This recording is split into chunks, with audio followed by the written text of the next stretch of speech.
10-year reign of the speed metal kings, Metallica.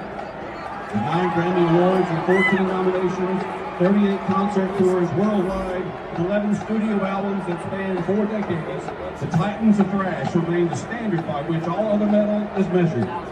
We begin with a 1984 classic from their second album, For Whom the Bell Tolls, followed by the 1992 tour anthem, Wherever I May Roam. And then, let's turn down the house and light up the stage with the Auburn University Marching Band and their show, Metallica. It is Sunday evening once again, and that means it's time for another, the Auburn Experience podcast. We got episode 141 coming your way this evening. We're going to talk about 2 main topics as always and catch you up on all the latest news in Auburn potpourri. And there's a lot of home football weekend stuff. So saddle up, everybody. We got a lot to talk about. Let's get into it right now.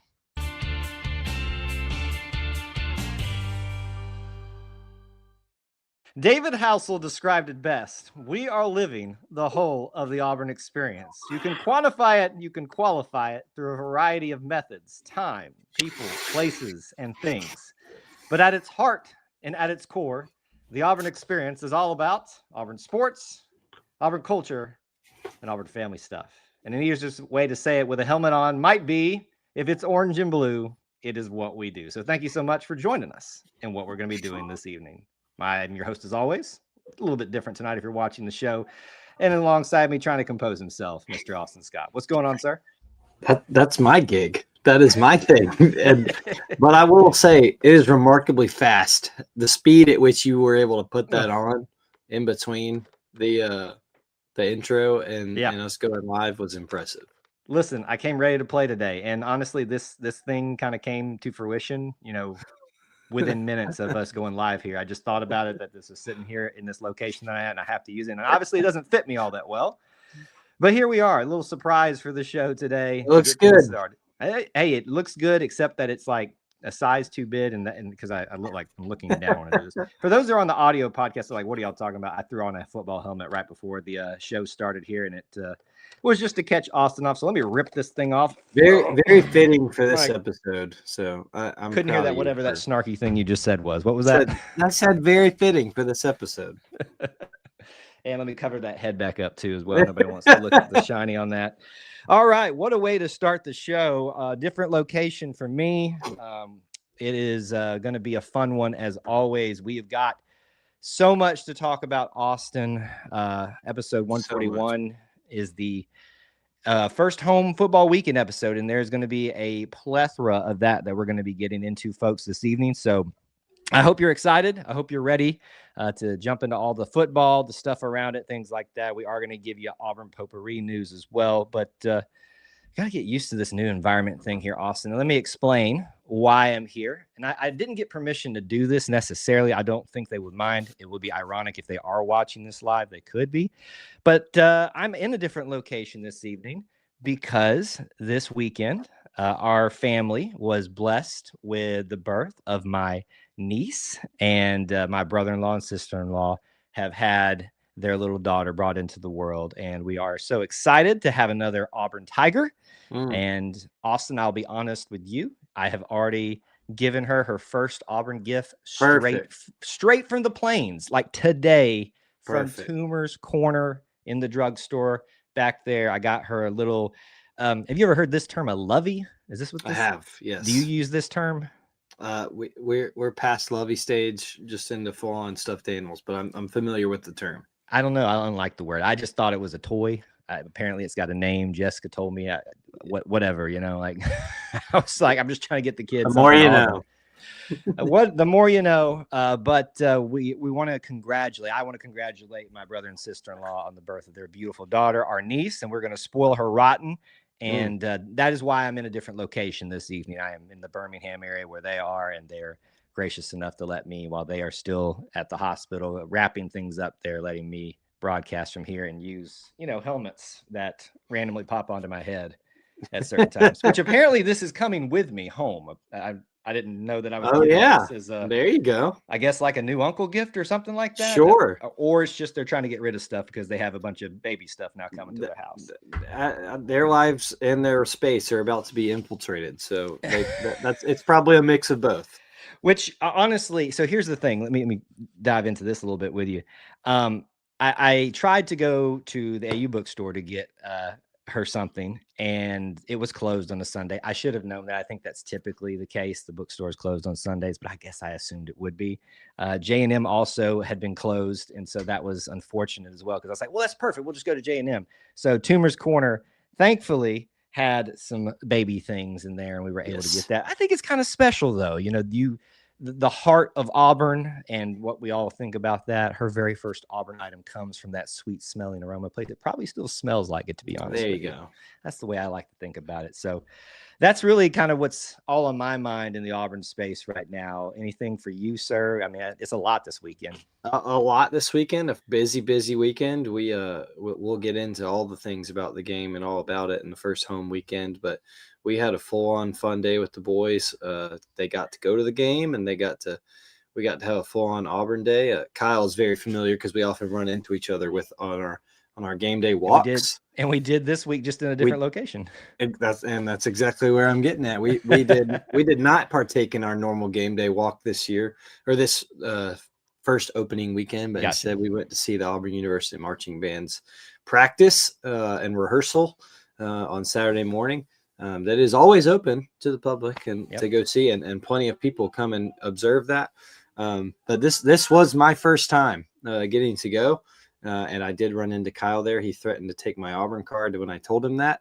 But very disappointed. It was our first time. The boys are obsessed with the band right now. All the Obby songs, as they called it. They were not too happy with Dr. Sperlin every time he would stop them and make them redo something because they wanted to hear the whole song.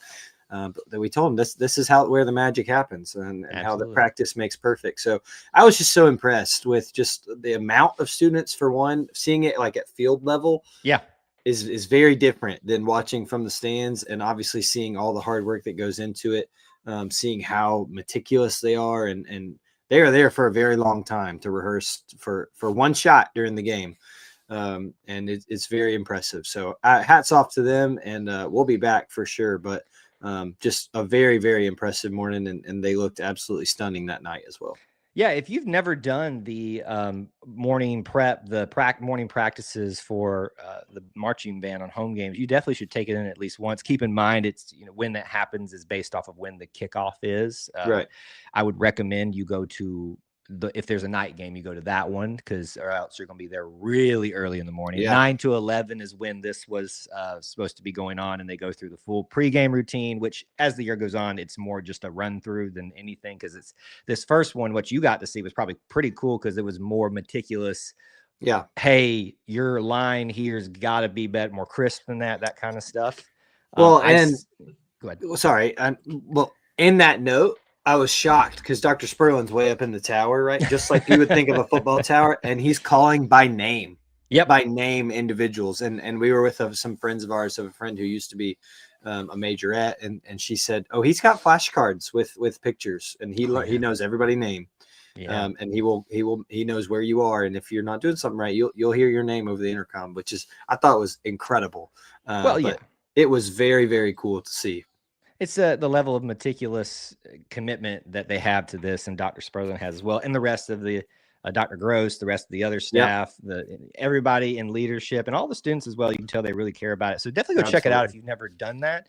And I'll tell you, having seen several of these, especially the first ones over the last several years, only saw about half of the practice because I've got places to be, as most of y'all saw on game day. Kyle's going around everywhere, but I felt like this one was more crisp at the very start of it than I've seen lately. And maybe I'm just biased because everything was we're all in a good mood after last week and everything like that. But I just felt like they got off to a great start already.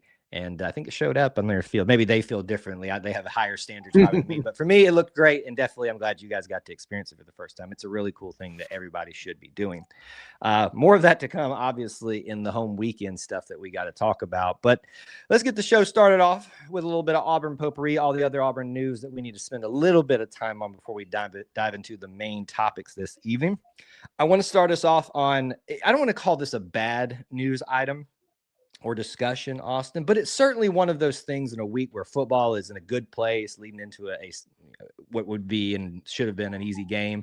A different sport took center stage later on in the week through some commentary from men's basketball coach, head coach Bruce Pearl. He was attending several events, some fundraisers, and usually what happens is they allow some time for the media to speak with them and ask questions at some of these things. And this is one of those cases. And so not only did he get interviewed at the event, he also appeared on John Rothstein's podcast. I believe it's a show and a podcast, and got interviewed about the season and upcoming stuff like that. I'm going to condense what was said, Austin, and please you check me if I'm incorrect or saying too much or too little. Essentially, some of the questions were asked about his future. And one of them was, how long do you see yourself doing this? And he basically said, not much longer. And then another time he was asked, does getting back to the Final Four drive you even more to be back there and get to the national championship? And his most direct answer was no. But if you continue to listen, you also heard him say, I'm just as motivated as I was. Getting to a Final Four again doesn't like increase that desire for me any more than it already was. So once again, I want to caution folks when we talk about this, when you hear those things, when you see those clips out of context, it can be very challenging for the psyche of an Auburn person. But this is something that's been happening, Austin. We've been hearing conversations, rumors about Bruce Pearl. Does he have other aspirations? What's his future? All of that. What do you think? I mean, did what you heard or saw this week change your feelings about the situation? No, I don't really think anyone should be that surprised by this. Bruce Pearl is certainly an older coach in the league. He's been doing this a very long time, has accomplished a lot. So him, saying these things doesn't surprise me. I think the one of the exact sentences I saw was, I have 5 years left on my contract. I don't see me getting to the end of that contract, which I certainly didn't shock me. I think we've all known this is kind of the trajectory of where it's headed. Is he's been at Auburn now over 10 years, over 11 years. And that's a long time at one place, but then you add all his other coaching experience and it makes for a pretty lengthy career. So no, I'm not surprised. I still think he definitely has the fire. I think that he still definitely has a will to win and a desire to win, but I think he's also pretty set on making sure he has a legacy set up, and I think he certainly does at Auburn. And he's been, very vocal about how ready he thinks Stephen is. And I think that it's kind of all about setting that up and setting up Auburn for the future here now. Not to say that he's going to coast it out, but I think that that's just where we're at and he's at in his career. And that certainly doesn't shock me. Right. And I think you teed up a couple of great points that I think we need to emphasize there. One, let's talk about what we know. Bruce Pearl has a contract through 2030, which was billed at the time as a quote unquote lifetime contract, meaning it was an extended amount of time and it was going to get him to an older age, which he is, approaching very rapidly. So I've gotten a lot of these questions about, well, what do you think is going to happen and all this stuff. I'm like, well, first of all, folks, we're never guaranteed anything, but all we know is we have 5 years guaranteed left in terms of a contractual situation. Auburn can end it, he can end it, but that's the only thing we can go off of. So I just didn't see any reason for anybody to be panicking about that anytime soon. Now, when there are rumors that once again are circulated during the summer, which once again, if you are buying into rumors and stories during the summer, you need to question yourself a little bit, because the job during the summer for media groups, and I'm going to say us as well, is to get you to click. We try to do it, and I think most people do in a way that's not disingenuous, but you have to remember, they know the Auburn family is a little bit, they can be sketched out a little bit easier because we've been through it, man. We've been through some stuff, good and bad. And so I think you got to keep that into perspective as well. I also like that you pointed out that there is what I have always understood, and I believe has been blatantly said at this point, correct me if I'm wrong, Austin, about a succession plan. I believe I have heard the words in directly said and basically referred to, Stephen will take over from me from Bruce. Have you heard those before? Or am I just making that up in my head? I don't remember hearing those directly from him. I could be wrong. You definitely, I feel like, consume it more than I do, as you should. But I don't think I've heard that. I think it's assumed by a lot of people, and probably rightfully so. It's probably like this unspoken thing. I don't remember hearing that, but I would be very shocked if it's not Steven. I feel like I haven't listened to these entire shows all myself yet, but I feel like I also saw a clip that said from this week that said, he is certainly, Steven would be someone I would put as a successor. I think he mentioned a couple others too, but no, I'm not surprised at all. And I wouldn't be surprised if that's the plan, even if that said, going into whenever Coach Pearl's last year would be. Right. And while we can't prove that necessarily, I specifically remember there was an interview where he said, he said it to this effect: one day when Steven takes over like that, kind of, I don't know if he meant to say that or if it was a slip or something like that. But let me just talk about context, folks. It's always important. That's the buzzword here. He's been named over the past couple of years to the title associate head coach. That is the highest title that is given out these days outside of head coach in waiting. So usually that means that you are primed, you're ready. Steven, to this point, has not taken in their job. I think he's highly qualified, such as Todd Golden was too, as well. So that should be a sign to you that something's kind of brewing there as well.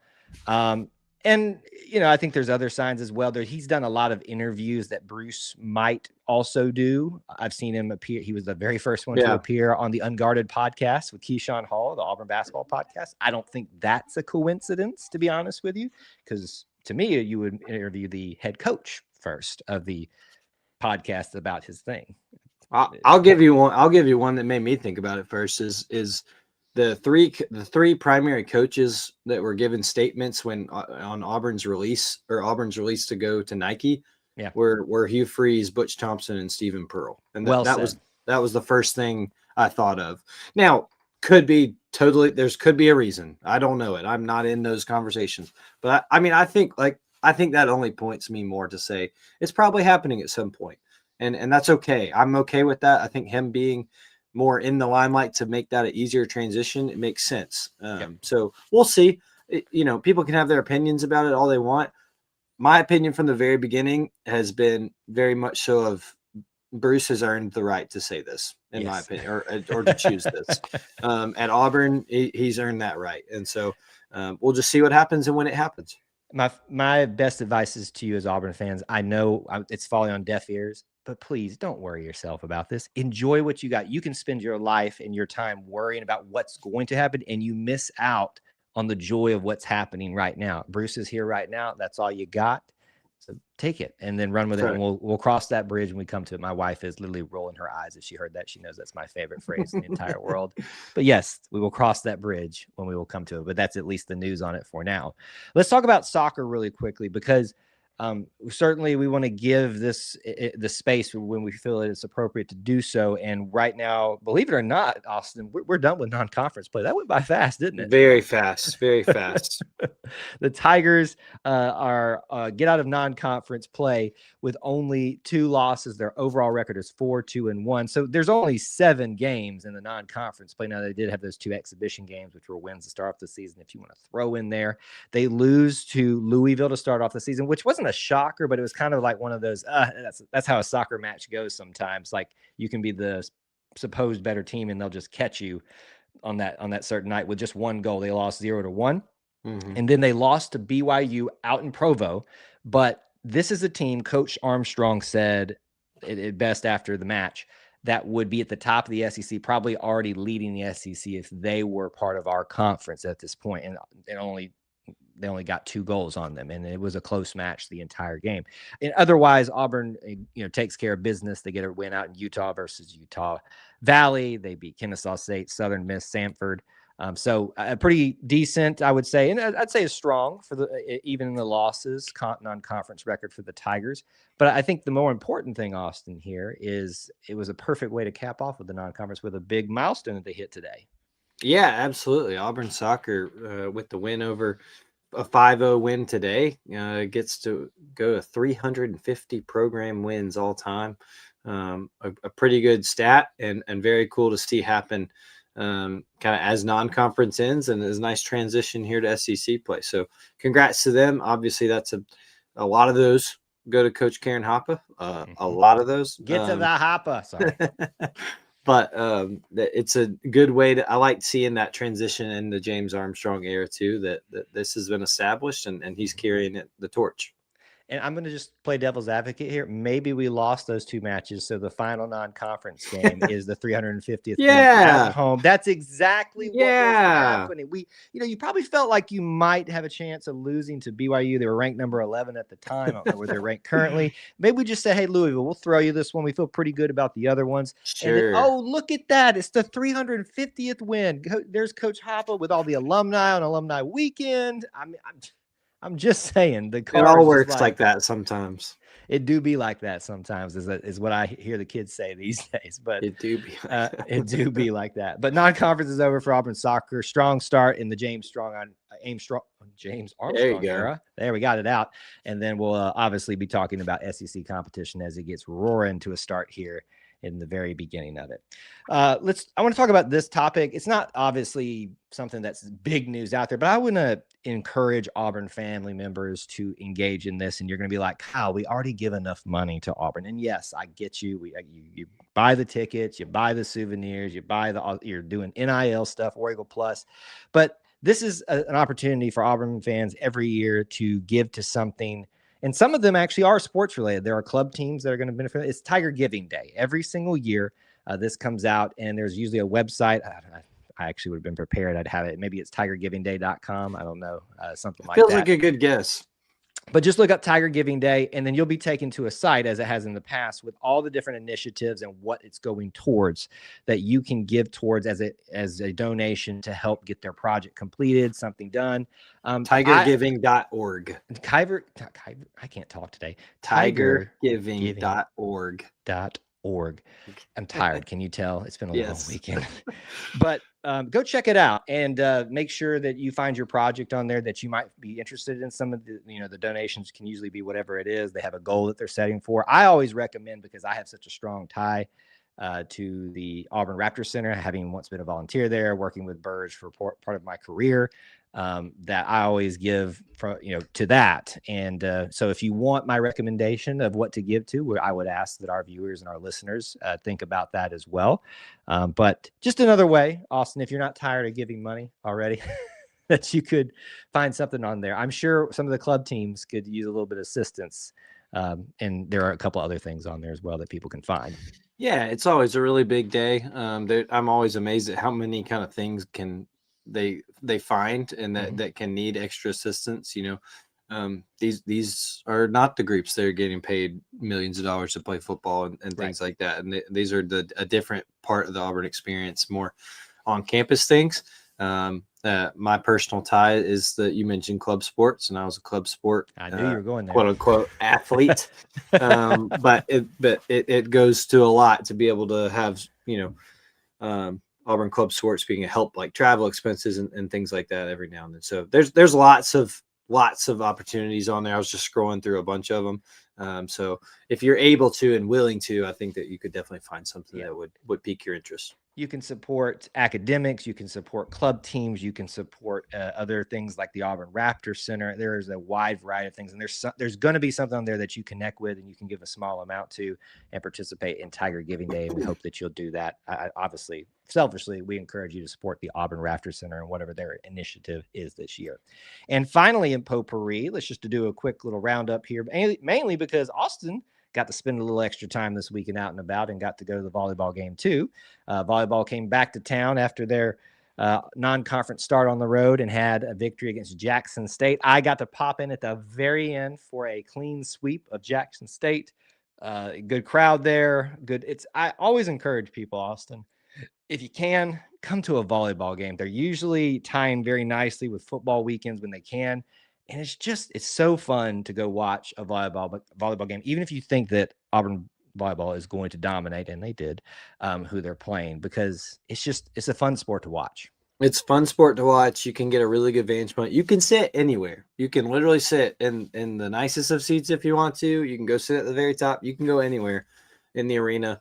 That's what we did. We took the boys and got to go sit in the blue seats for a little bit, and they got to shake their shakers and watch the balls and everything. And so really fun time. And it's a really good opportunity too to carry on to that if Auburn is doing what they should be doing and dismantling their opponent like they were with Troy the other night. It's a good chance to get to just walk around and see Neville Arena when it's not so busy, or when you're worried about missing the action of a basketball game or something like that. That's what the boys were getting restless, so we decided to walk around and see all the exhibits too. So definitely encourage you to check it out. It's a fun sport, and the girls are really talented this year. Absolutely. And we're excited to see how they're going to bounce back after a year that was pretty, left a little bit to be desired. No, they know that better than anybody else. We don't need to critique them on that, but we're excited to see how their non-conference is going to finish out, and more opportunities to go watch them. That's going to do it for Auburn Potpourri. Lots to dive into in the main topics this evening. First, home football weekend, and boy, did it live up to the billing. I will admit, Austin, it got a little bit warmer than I wanted it to for the game day. Thankfully, Agreed. those clouds rolled in with a little bit of precipitation that wasn't very long lasting, but it got warm. And there was about, I think maybe about 1 o'clock when I was trying to go walk across campus to go get some lunch. And I said, you know what? I don't know if I'm going to make it through the day. I should have asked you. I'm throwing you for a loop here, but you always tell us where your culinary eating occurrences were. What'd you do this Saturday? Well, to be honest with you, it's pretty boring because you told me about your breakfast when I saw you in person. No, that's true. I can talk about that. So let's start there, and maybe just quickly. Just tell me. We're good. Well, listen, we have a plan. Who says we got to stay to the plan here? So let's talk about it. My day started with going to Mama G's for breakfast for the very first time on a Saturday home football weekend. I think that's the best time to try Mama G's breakfast, and certainly at the OG. That's at the OG Mama G, the same, musty building. And it's not musty, but you know what I mean. It's got that certain feel to it, all that kind of stuff. It's got the aura. It's got, don't use that word. I will kick you off for using that word here. But I did try it. I didn't get a whole big thing. I just wanted, look, what do I think of breakfast when I go places? Just a chicken biscuit. Can you do that right? And they can. So I'm like, sign me up. Another thing to throw into the repertoire of game day breakfasts. And you get to go to Mama G's, and folks, you know how busy Mama G's gets for lunch and dinner, rightfully so, on game weekend. So if you're wanting that feel, say you've been there, get your picture with the cup and the building, all that stuff, go to breakfast. Give it a try. Check it out, because you've already done it once previously before, correct? I was going to say not at the OG, but we have done it at the OG. Well, we've done it at other ones too. But yes, I'm a fan. I think the biscuit is good for me. This isn't the biscuit experience, so we won't go crazy here. But for me, a show about that. I could do it. I could do it. The key to making a good breakfast biscuit is the biscuit staying intact. Yep. Now, I love Chick-fil-A. Those biscuits cannot stay intact. If they could figure out how to get that biscuit, and maybe it's Sunday night, so we'll do this. Maybe it's a perfect analogy that none of us are perfect and we all need a savior. And Chick-fil-A is just not perfect enough because they can't get their biscuits to stay together when you eat their chicken biscuits. And so it certainly is on par for Chick-fil-A to be able to relay that to all of us through their biscuits. But Mama G's, who I would not say is on the same level of Chick-fil-A in terms of spirituality, has their biscuits in a good spot. We're just going places, and that's not us. I feel like I also need to chime in. Can I get an amen? Can I get an amen? We're not assessing people's spirituality here, but we're just saying it is the Lord's chicken. And it's Christian chicken, man. And Austin is saying it lives up to the billing over there. So chicken biscuit for the win from Mama G's. We loved it. We think you will too. So go check it out. Let's talk some football. We'll get to all the other fun stuff, and boy, in terms of the entertainment, the halftime show, all that stuff in a second. But let's start with football. Coming back home for the first time in the 2025 season. Certainly you wonder what this would have been like had we lost the Baylor game. Now, in hindsight, that's a really big win considering what Baylor did to SMU this weekend. So just put that little feather in your cap, Auburn fans. But we come home and we get to, thank you for virtually putting that in your hat. I appreciate that, playing along with my lame jokes. We have the opportunity to come home and just take in the excitement of being back together on that stuff. But for the football aspect of it, you walk into a situation with Ball State, just the name Ball State, everyone thinks they're going to win, and that's usually the case. Even the Ball State fans we got to talk to this week, hope you guys got to check out the interviews we did with them. Ball State of the Union, great guys. They're very accepting of their fate as well, and the check that we submitted to them, which they continued to remind me of that would be happening. And it went about the way you expect it would. I think I had it in my hopes and vision that we would have gotten out a little bit quicker, a little bit further ahead from them, at least with more time on the clock than had happened. But it's one of those games. There's a lot of emotions, excitement. Be back. The players are going to be a little maybe off at times too. But I once again, Austin, walk away with very few complaints about what we saw this evening. But don't let me put words in your mouth. What did you generally assess and stories that you saw from the game? Yeah, I think, I echo a lot of the same sentiments you have about wanting to kind of run it up a little bit quicker and be able to get out of there a little more handily to get guys in there. I also, though, caution people to think that just the final score is indicative of being able to dominate your opponent fully. I think when you look at the total yards Auburn gave up to Ball State, the completion percentage for Jackson Arnold and different things, I think Auburn was showing you that what they were trying things out. I think Hugh Freeze even said it post game. Jackson Arnold's completion percentage would have been a lot better, and it was really good if they weren't trying to push some things and see what they had. Which is when you're up and playing an opponent like Ball State, who there's nothing against, but that you're paying to play, right. That's the time to try it out while you can before you hit the meat of this SEC schedule. So I think Auburn, I have no complaints. 42-3 is certainly an acceptable score. I think I said 45-10 last week. So not super far off, but I have no complaints. I think there's a lot of people who probably do, and they're just looking at other schools around the league, as state, whatever, about the points they put up. It's not that big of a deal. It's one more number in the win column, and that's what I really care about. I thought overall, and I guess we can get into it a little bit, I was very pleased with the defense more than anything. That's exactly what I want to see. I want to see if tackling was made an emphasis, if they would take pride in making sure that they wrap them up and not let them get the extra yards that happened all last week. And that certainly was the case. And it showed in the box score, but also showed on the field and effort, I think, too. Well, see, and we've got different opinions even in the chat right now. Some people don't think the tackling was good at all. And I've seen it both sides. So it really just is in the eye of the beholder. What I thought was different this week in terms of the defense, and this is you segue this great into maybe grading it as well, was the ferocity with which we pursued the ball. Maybe there were some times that the tackling wrap up completion could have been a little bit better, but it didn't stick out as a glaring object to just focus on in this game. I think that was responded to. Coach even was asked about it in press conference this week. What are y'all doing differently, especially when you're trying to limit the amount of contact that your players are getting in actual practices? He said, well, we got drills that we do with the dummies and things like that to emphasize, those fundamentals and things that we need them to do better that didn't show up on the tape. And I think that did show up there. And I think that manifests itself in the ferocity, as I was saying, with which they pursued the ball. And it showed up in players like Xavier Atkins, who just had himself a game. He's not the leading tackler, but if you look at his stat line across the board, he was a terror. And it showed up, obviously, in some of the great plays that he had out there. This is why, Austin, I said folks are not giving him enough credit, because he had SEC talent coming in. He knows how fast and how, I keep using this word, much ferocity you have to be successful in this league. Yes, it was Ball State and not an SEC opponent, but it doesn't matter. You still play with that same level of intensity. That's a better word that I have to keep overusing. And I like that, what he did. So it's not just about Xavier Atkins. It's not just about other great players that were on that. And if there's anybody I'm missing, and when you give your grade, certainly please do.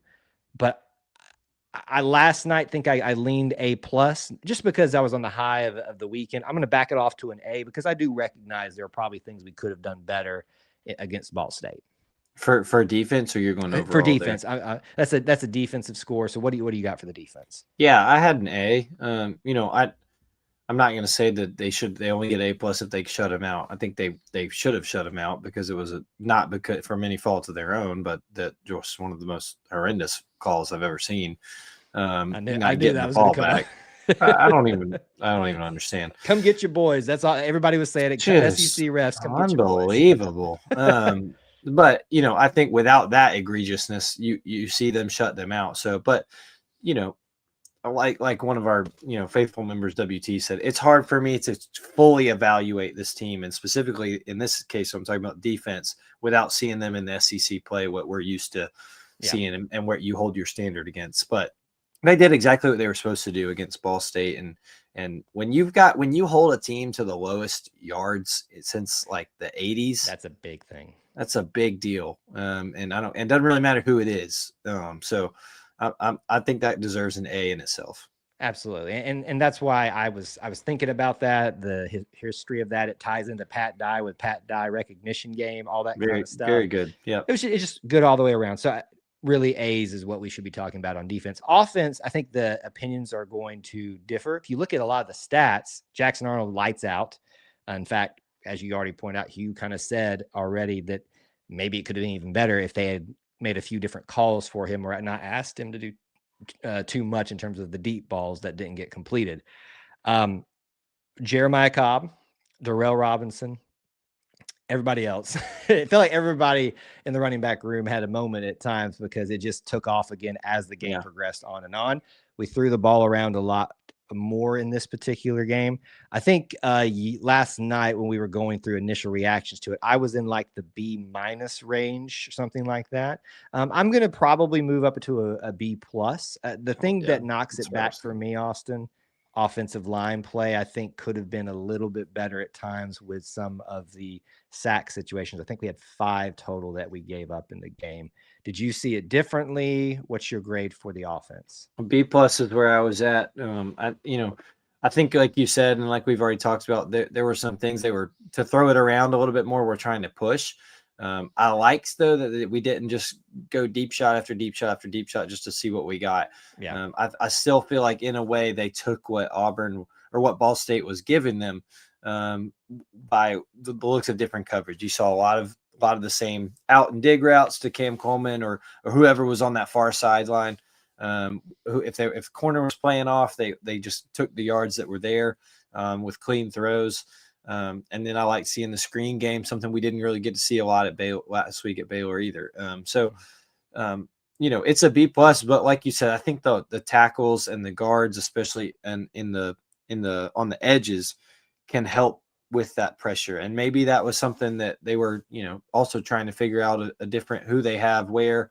But there were some times that some guys got blown up that just can't happen. And I think I still am very high on this offensive line. I think it's still very, up to par of contrary to what we've seen in the past few years. And so I think they can be better, but this wasn't the best game, especially just coming off a game where they did really, really well at Baylor. Yeah, and then finally with the special teams too, I think it's a little bit harder to assess this one because there's no field goals made. There's one attempted, but the field goal kicker, which was Townsend Magoo for the distance, while Alex is still getting his strength back, he hurts himself on the play. I haven't really heard a definitive update that I'm aware of yet on him, so I'm not even going to count the missed field goal against him because he had an ankle injury, I believe is what it was said over the radio at least initially. So that one I'm just kind of knocking to the side. Can't help that you roll your ankle or whatever it is because I've done that before as a kicker and it is rough. No punt returns, no kick returns for touchdowns this week, but I think there was a couple times we thought it might bust loose again. And then I think punting at times could have been better. I think Hudson had one that went off to the side kind of a little bit. Last week was so good with the special teams. That's what I think is making me want to drop it back a little. I'm just going to say like a B minus because last week was so good and I'm struggling to find the things that can reach up to that same level this week. You see anything differently? I had it at a B. There's just nothing, like you said, that I'm going to knock them for, that just because you couldn't really see a whole lot. I thought that Malcolm had the chance to break some, and just didn't. Just got tripped up, or just one missed block here, one missed block there, just didn't allow him to do it. I think he was very close. And like you said, only really 2 kickoff opportunities with after their field goal and after their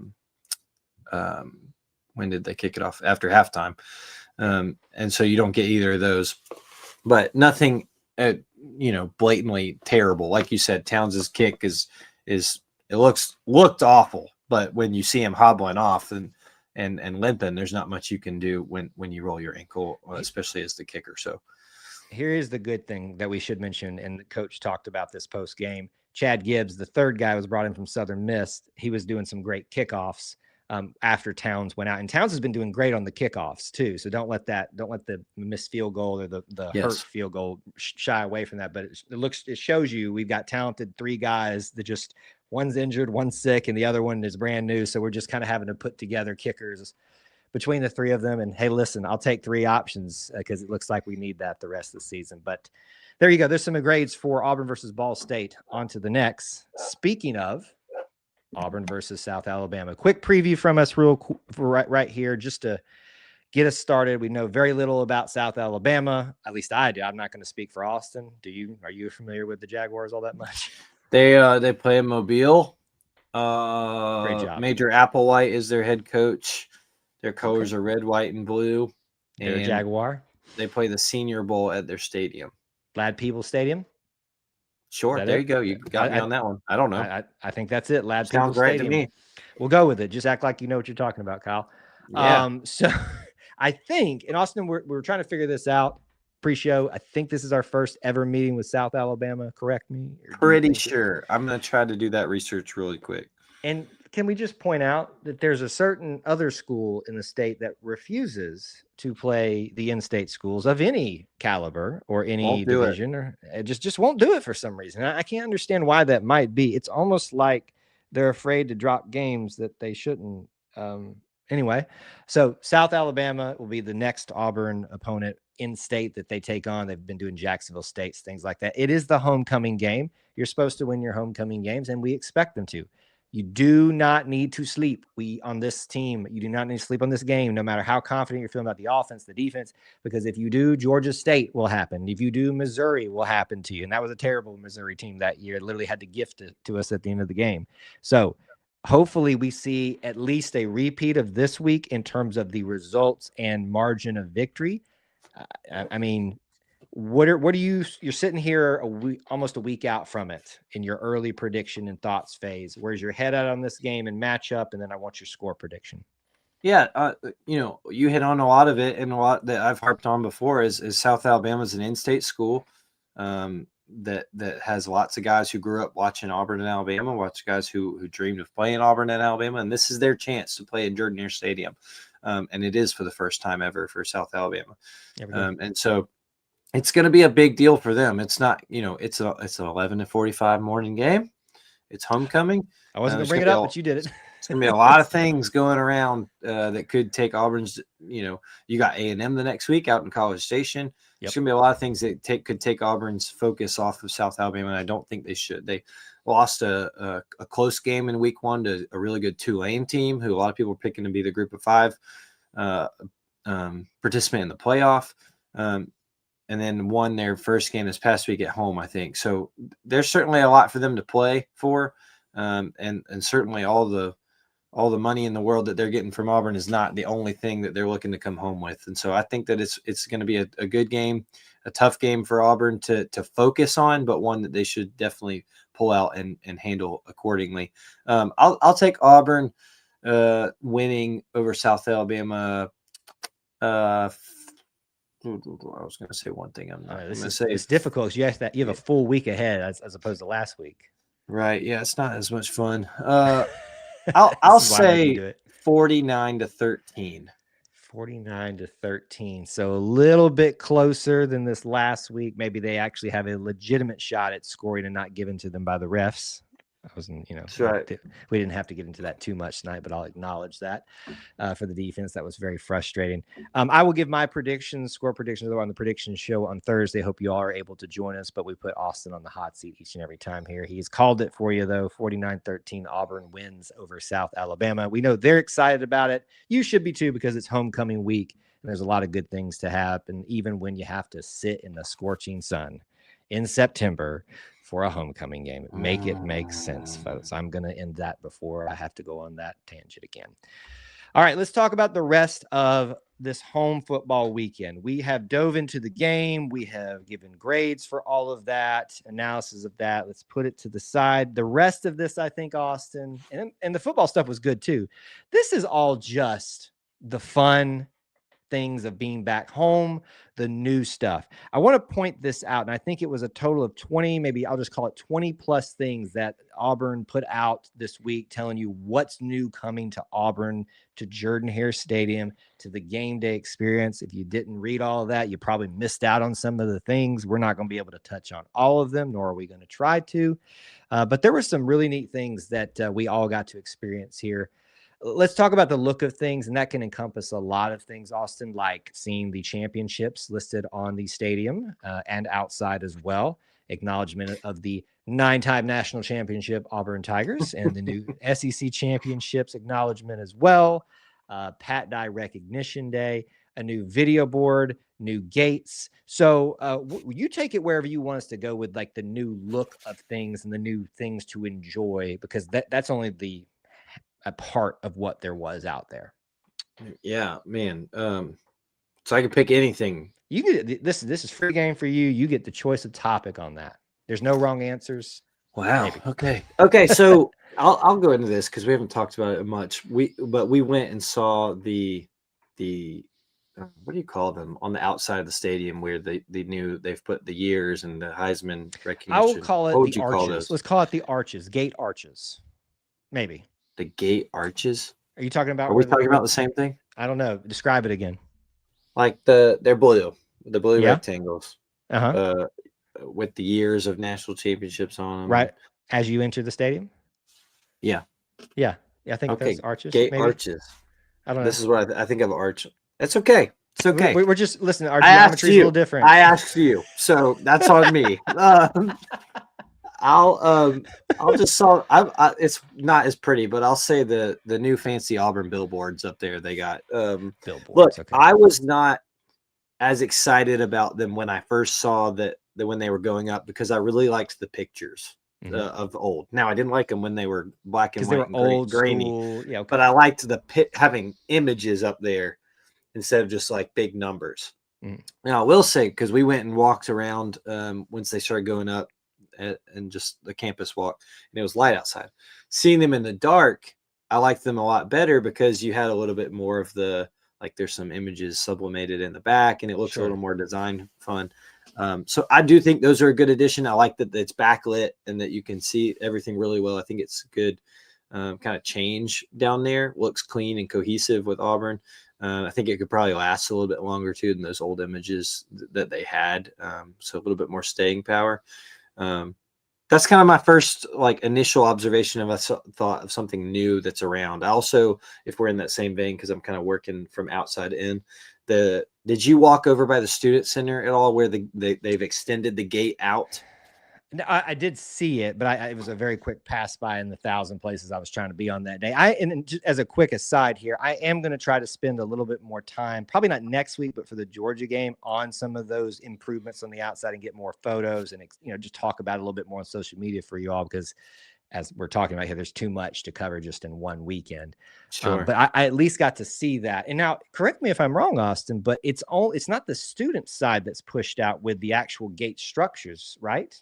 No, it's like student side, yes, as in that half of the stadium, like on the green space side, but it's not the student gates. It's I think that's 1 through 4, maybe gates 1 through 4, closest to the north end zone. And that's normally where the visitors go in too a lot. That's correct. A lot of that congestion that happens over there. So yes, I did see that. We went in that way. Our seats were way on the other side, but we just were there. It looked like an easy line, and we went in that way. And I think that's a big enhancement as well. Just like you said, you just alluded to with congestion, spreading that space out with security and then the ticketing, made for easier walking. If you've been, and I'm very interested to see when we get to that Georgia game on how much of it helps, because I think it can. When we were walking up the concourse on the other side, on the Neville Arena side, we were where we would have gone in if we hadn't walked in and gone all the way around. We were looking down at the gates there, where the lines kind of spill into the road right there in front of Neville Arena. Oh my goodness, that was a lot of people. Just like ants jammed into one little spot. So you can't obviously extend gates on that side. There's a major road there, but I think that where you could and where they did it was a good call. Yeah, I was wondering what you would think about that, and certainly the true test will be for like that Georgia game. Definitely. We'll see. So it'll be interesting With a lot of road fans too. Yeah, so maybe I may try to actually go in that way and just see what it feels like with that type of traffic over there. You're gonna get barked at. Yeah, we probably will be. But that concourse area, I didn't get to walk through it during the game on the north end zone. The new structure that supports the video board, we'll talk about it in a second. That is just ginormous now. And it's like, you know that what's the movie? Help me, Step Brothers. So much room for activities. That's so much room for activities. Yes. So like I just said, this is good, kind of moving in that direction. So we went in right there, and I've talked about this before, but our seats got moved all the way around. We're all the way under the press box now. But we just went in right there because the line was easy, and we had the stroller because we had the boys, and the stroller drop off over by us is on the other side.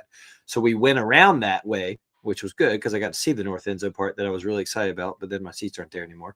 And we got to it though, and Emily was kind of leading the way, and I was like, Emily, look at all this room. Like you said, so much room for like there was so much space to just move, especially with our Cadillac XL stroller we got. That it was awesome. And for a big game, like it reminded me a lot. Stay with me here. Reminded me a lot of Plainsman Park, where they've added space to just eat out on the perimeter. Yeah. Under the new suites area. That's just spreads everything out. Not near as congested. Gives you a little breathing room. Now, obviously, that'll all evolve and change and probably become even nicer as they build that structure out. But oh my goodness, man, with how congested it used to get out there, that's the theme right now, I guess, is just thinning out that people has been a good thing so far. Well, and the idea is if you want expansion, that means you've got to figure out how to manage all of the expansion of people that are going to be in there. So this is the stepping stones, and this is why we continue to call for patience. Those of you that scream every time there's an update that's not exactly what you want, just wait just a second, folks. There are ways to get it. And you saw on the video board, again, segue into the next part of this, the future expansion project. That is the beginning stages of it to support the new giant video board. Austin, I'm going to be honest with you. I knew it was there. I did watch it sometimes. Agreed. But I kept looking at the big one. And, no. And you're now sitting on the other side too. And it's not because you can't see it well or anything. Like it is high up there. You know, it feels. I'd be interested to know if it's actually higher than the big video board, the South End Zone one. Because at times the angle I was like, I think that one's technically a little bit higher because of future expansion projects. But it ties in so well. And while you may not like the gaps in between the support right now, patience, folks, you can see what's being left open there for the future or possibilities. But in terms of having that there for the sound, the displays, the shows, in just a second, I think it looks pretty good, all things considered, with the gutted look that it has right now. Yeah, all things considered, I look forward to seeing it finished out. I think we all do. Look forward to seeing how it fits in and kind of maybe fits a little more naturally. But I thought it looked good. I love that it was a perfect match of what you're going to see on the old board, so that you know it doesn't matter where you look. But I'm with you. I was sitting, like if I'm looking right here at the field, I'm facing the corner. The board is right here to me. Like I just have to turn about this much to look at the board. Not near as much as I thought going into it. I thought I'd be kind of looking like this. But I was more like this. And I found myself still doing that, even though I could do this and look at the same thing. And I think it's just habit right now. It's muscle memory. That's all it is. I think it is. I like that it was exactly the same. So I could remind myself, hey, you're going to hurt your neck if you keep doing this. You can just do this. And so the other thing it'll get there. the other thing, think about it this way. If the play's on the north end zone and you're turning around to look at the south end zone the entire time, you kind of doing this number the entire time. True. Now when you're already facing this way, you can, if you're looking for the replay to see when they call a bogus call that gives their drive going so they can score score points finally, Ball State. You actually don't have to jerk it back and forth. Anyway, it's great to have it. There's more to come with it. It's a great addition. And look at all the segues here. I know technically we should go in sequence, but we'll save the band for the last here. The fourth quarter show, folks. I'm going to be honest with you, Austin. I was a little skeptical about it because I just said, hey, it's fireworks. Hey, it's lasers. Hey, it's music. Hey, it's going to be swag surf again. We all know it's coming. Sorry, Dalton. Dalton, I think, is said pretty openly that he's like, should we do something different? But look, everybody loves it. The fourth quarter show lived up to it and then some, and it's only proving that from the amount of people that have viewed our video, other videos about that we filmed it. I truly thought I didn't get the best angle of it all for you, and I've got a better idea how to get a different version of it. But from the sequencing with the fourth quarter video, the pyrotechnics, the fireworks, the lasers, the Musco sounds, all this, everything, Austin. I know you weren't able to stay long enough with the boys to see it, but you've seen it through others' eyes, through videos and stuff like that.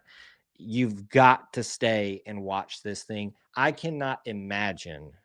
I will know shortly what that Georgia game is going to be like. With the crowd pop for that is going to be unheard of for that fourth quarter video. I told Kyle pre-show, and I'll tell you all now. We had to leave. We called it while we were ahead. Literally, and with the boys that after halftime when they got to see their band again, that we'd go home. So we did, but I mean, like as soon as the fourth quarter started and after that show had ended, I had people texting me like, what was that? Like, oh my goodness. My dad texted me like, did y'all see that? Are y'all still here? My friend Corey texted me like, I don't know what I just saw, but I just had to protect my son because he was just shaking his head everywhere. And so then I start seeing the videos. I see our video put out by Kyle first, and then you see the videos Auburn's putting out of kind of their recap it with some drone in the sky, I guess, to see it too. That was a cool shot. Very cool shot. And so just really impressive stuff of all they were able to pull off and really just put all their toys on the table, right? And show what they've been working on and do everything. For Ball State, too. For Ball State. We had a ball. We had a ball. That's right. And so that was lame. I saw today, I'm going to skip over it. I saw today that our Paris Buchanan, the senior associate AD at Auburn for fan engineering, was kind of replying to some people saying, oh my gosh, how awesome was this for Ball State? Like, what about for Georgia? And he said, now we might have some extra tricks up our sleeve or a few things planned for that one. So can you imagine just when it gets to be, I'm just telling you right now, Kyle, if that thing's tied or a close game going to the fourth, we've already talked about on the previous show, all the things that are going on that weekend. But if Auburn's in that one, oh boy, oh boy. And let me add one element to it. Cam Newton, after he just had his jersey retired, coming out of the field to lead swag surf. I mean, it's going to be nuts. But for them I'm so glad they got the chance to go ahead and do it for Ball State and just like give people a taste of it. Because let's just be honest, next week the fourth quarter is going to be about 1:30 or 2 o'clock, and it's not going to have quite the same effect as when it's broad daylight and we're all sunburnt and dying of 80 degree sunburns. When Kyle's thighs are roasted and toasted and red all over, like we're not going to really care about seeing the fire anymore. I'm just going to be honest. The fire will be here. The fire will all have already felt like we're on fire. And so to give us that little taste though, and we all know Georgia's coming down the pipe here in a month or so. It's going to be cool, but they had their toys and they were ready to show them off. So many toys, and that's just we don't even have time to touch on the rest of the things that happen. Maybe we can if something pops up on future episodes. That we're just covering the half of it, and that's just the big things there. Real quick to end on just the home weekend stuff, we got to acknowledge the band as always, doing an outstanding job. Absolutely. You did a great job of talking about going experiencing the band practice in the morning. One thing that we highly recommend you do for a great Auburn experience. But we're able to record the band shows for you guys. Please, I always encourage this too. They have a YouTube channel as well. It's actually pinned on our channel too. Go support their videos as well. We're not in competition with them. We're just simply getting our own version. So you have different takes on it. And they probably got more toys and stuff to go with it too. So go check that out when they're able to put their videos out there. But we're providing those to you as well. The show, go ahead if you had something. I was just going to say the band played Crazy Train and it was awesome. Well, did you like that? It was awesome. I was a big fan. And just like you knew it happened, but the natural crowd going, it was just, it's perfect. It was good. They obviously did a tribute to Ozzy, did a formation for him. Now, you know, I know people's got different feelings about him, the person, all that stuff, but you can at least appreciate the work and the songs. Everybody loves at least the tune of Crazy Train. How can you not? It's awesome. Like, and so that was a nice touch, a nice little tip of the cap. Nothing, it didn't make it all about Ozzy, but he gets a formation. You get the tip of the cap with the song joined together, the nice melody to end off the show. You can watch that on our video. But the whole show's called Inside Out. It was about the different range of emotions. And that's how you want to end it, with a song like that, and remembering the great songwriter like that in that way. This wasn't a light show by any stretch of the imagination, because I thought, I had in my head that they had announced that. And so it wasn't underwhelming or anything like that to me. But I guess when you're going into a night thinking, oh, this great fourth quarter show, they're also going to do that and things like that. I'm sure they still have that up their sleeves coming down the pipe. But overall, it's another great addition to the Auburn Band repertoire of shows, and something that I guess we'll get to see it at least one more time. I'm not sure if they'll do the same one for Georgia. Maybe they will. We'll find out in due time, I think. Who knows? Yeah, I think you're right. I wouldn't be surprised if maybe they switch it up, but by then. But I do, Kyle, I know we're running late on time. I do want to bring up this one thing LB said. 25th anniversary of the Eagle flying is this year. I did not know that coming into it until the logo showed up on the screen. Very cool and very crazy to think that it's been 25 years of it. But we'll be able to talk about that throughout the year, and I'm sure they'll do something extra special as well. But 25 years of the best tradition in college football is pretty awesome. Absolutely it is. And certainly I have a special connection with that. And you know, we're going to talk about the Birds whenever I get a chance to, because I love me some Auburn Raptor Center, having once volunteered there and gotten to see the behind the scenes of all of that. No, I did not get to hold the War Eagles, but I was there assisting in other facets of it, the not so glamorous facets of it, but it was still good work and good opportunity there. So support the Raptor Center. You can do that on Tiger Giving Day. Support by checking out the videos that we put out of the War Eagle flights, and then just get your butts in the seats for celebrating 25 years of War Eagle flights. We didn't cover it all, Austin, but we did our best. The home football weekend, it is done, and we move on into the season. We want to hear from you all, as always, about this show, about any other content we have out there. You can hit us up, E2C Network at gmail.com is our email. Direct messages on social media. Mine is Kyle Loomis, at Kyle Loomis 24. Wait a minute, that's a different one. Yeah, I think that's it. Just find me on somewhere on X or something like that. Where are you at? At Austin G. Scott, so you can let me know all your opinions and hate mail that I won't read about how my jokes are lame. I have to read all of it, so you're welcome. I'm your secretary. I get rid of all the things. Really, it's all directed at me, Austin. But everyone talks lovingly about you, except when you lose us games with your attendance, which haven't happened in over a calendar year. But we won't go there. There's many more moons to go, my friend. We'll see if that old stigma returns. With that being said, that's episode 141. Thanks for hanging out with us. We appreciate you. Until we talk to you again, War Eagle. War Eagle. All right, just a little bit above an hour. We were more behaved this time, but we had a lot to cover. So thank you all for sticking with us and for the delay at the start. Yes, I got to meet my niece for the first time tonight, and couldn't let her go. So, it was just one of those things that once you got that baby in your arms, you're like, I think I'll stay just a little bit longer. And then before you know it, it's like, oh crap, you got to go. All fun Uncle Kyle. Kyle. So you know the Funkle term too? Oh, yeah. Yeah.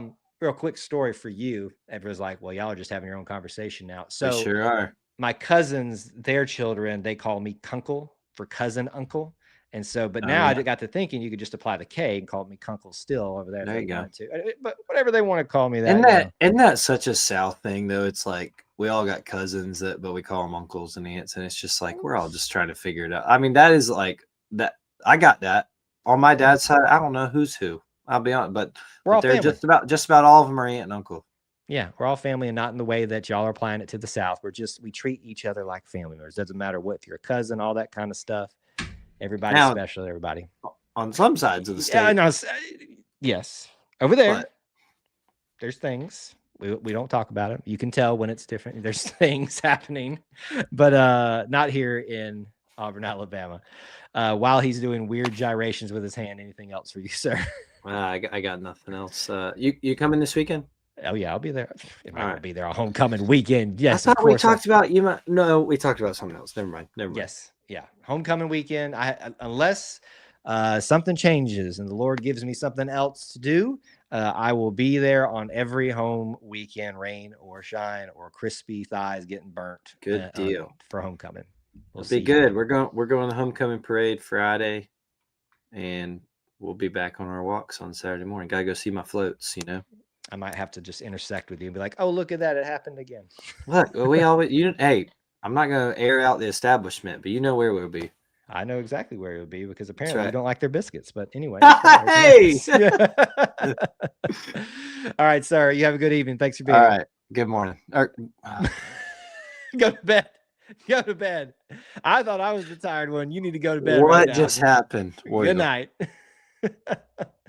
All right, folks, thanks for sticking with us. That was wild. I can take a few questions here. I try to leave a little space at the end. If you want to, please drop those in there. I wasn't really keeping a good track of the comments throughout, so I'm not going to really go back at this point because as I've said 1,000 times, I am just dog tired. But if there is something you'd like me to answer, further address, drop it in the chat right now. We'll do a quick Q&A here if needed at the end of the show. Let me give you a few reminders, what we do have ready for you prepared in terms of cue cards here. Auburn Family Night this Wednesday night. We'll have it again. 9 Eastern time. Join us. You can call in. You can participate. Be part of the chat. It's always a good night. My favorite night of the week because it's the easiest night of the week. You guys take center stage and basically create the show yourself. So join us on Wednesday evening, 9 Eastern time for a live call-in show, or you can just join the chat or do both at the same time. There's going to be a ton of content this week. We will have a preview and prediction show on Thursday. We will be back again for another episode of the Auburn Experience on Sunday, and then tons of stuff again on homecoming week. We've got more content coming out from this weekend throughout the week, so stay tuned on YouTube, social media, all the things. We are your one-stop shop for the Auburn Experience, so do not miss a minute of it, folks. All kinds of good stuff. Now, is there anything we need to answer for you guys, talk about? See what we got here. This is from Hunter. We lead the country in team sacks, Kyle. How cool is that?